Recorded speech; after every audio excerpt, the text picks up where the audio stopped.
Next up, Will, earlier today I was in Costco. I know that's weird, right? Like I'm never in Costco. No, really? No, never. But this morning, early, right when it opened, I was in Costco. And it's a really weird, it's a different place. There's no place like it. Mm-hmm. It's, they carry a little bit of everything. And the people, there's a lot of zombies walking through there. I don't know if you know, it's like The Walking Dead in there. With their oversized giant carts moving around, moving through. Their pizza's good though. They got the cheap pizza, hot dog, $1.50. Yeah. Like they got a lot going on with that. I know you're a pizza guy, so. But here's the thing. Here's what stood out to me inside of Costco. I took a picture. I actually put it on my Twitter. You can bring it up right now. It's on the Lou Later Twitter account. Because I'm walking through there. I'm just exploring. I'm trying to figure things out. And what do I find? I find this. I find 2016 in 2019. That, my friends, is the iPhone SE.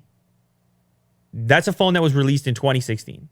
Now, what other company other than Apple can sell a device from 2016 in a retail setting like this, making it look like brand new in 2019? Now, I get it. It's discounted. Keep in mind, that particular model is the 128 gigabyte version. And it's listed at $399 Canadian, not US. So if you're trying to do the math.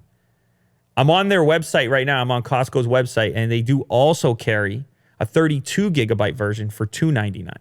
So it's not like you're spending a ton of money on one of these devices. But it's still kind of crazy that in an era where, for example, we recently unboxed the Google Pixel 3a that's already available for $399 with a $100 Best Buy gift card, bringing the price effectively down to $299. So the same as the 32 gig iPhone from 2016. It's really amazing. And it's a testament to what Apple has built from a brand recognition perspective. I think a lot of people are probably walking through Costco saying, I can get an iPhone for $299. All right. Canadian, that is. I'll take it. It was right next to a Samsung A series and a Motorola phone that were in a similar price territory.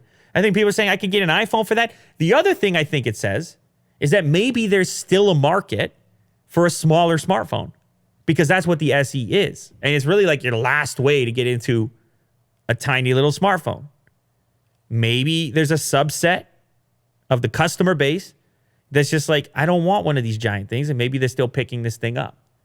Funny enough, there's nothing on the post on Costco's website that indicates that you're buying a 3-year-old phone. Not that there has to be, but it's just kind of funny. It's almost presented as a new device, even though we're in 2019. It came out in 2016. Now, Apple, on the other hand, if you go to their website, they list the phone, I believe, as clearance. You got to type in iPhone SE. I probably have to go to the US I don't know site. if you can go this way. Go to the US site as well. We'll see if Willie Duke can find it. But they actually do reference the fact that it's no longer in production in some kind of fashion. They use certain terminology to indicate that that's the case. Well, yeah, there you go. It's on sale. Track phone SIM. Wow. T-Mobile SIM. Click on one of these for a second. Let's see what it says. So they only have the 32 gig. And all they really state is that it's on special, actually. They don't say that it's old or anything either. So it's an interesting little tidbit. I thought it was a weird find, but I think it speaks to two things. First, brand recognition, the assumption that people have around Apple and iPhones that's all they need, it's all they want, they're set for life. There's definitely a customer base that believes that. And then also, like I said, potentially this user that just wants a small phone and really doesn't have that many options anymore. In fact, we have our own experience with that here in the studio. Jack stayed on his phone for a really long time. Like even definitely into 17, 18? He was on his phone for a year and a half, even though other phones came through the studio. For a while there, he's just saying, like, I like the size of it, leave me alone, and so on and so forth. Yeah, the shape of it. It's a nice thing to hold in one hand. So anyhow, I thought that was funny. I think people in international markets will get a kick out of that, though. When you think about it, even at $249, the type of spec list you can get in India, for example, or China, like phones that look a lot more modern than that. Obviously, you don't even need to bring them up. I mean, even the Zenfone 6 from today's video at $499 with a flipping camera and a bezel-less design, no notch. Yeah, if you haven't watched this video, you should go check it out. It has a crazy camera trick, 5,000 milliamp hour battery. I mean, it's obvious that the iPhone SE is of a different era, but it's hanging in there. Apple's the only manufacturer that's able to have these devices hang around, but I don't know for how much longer.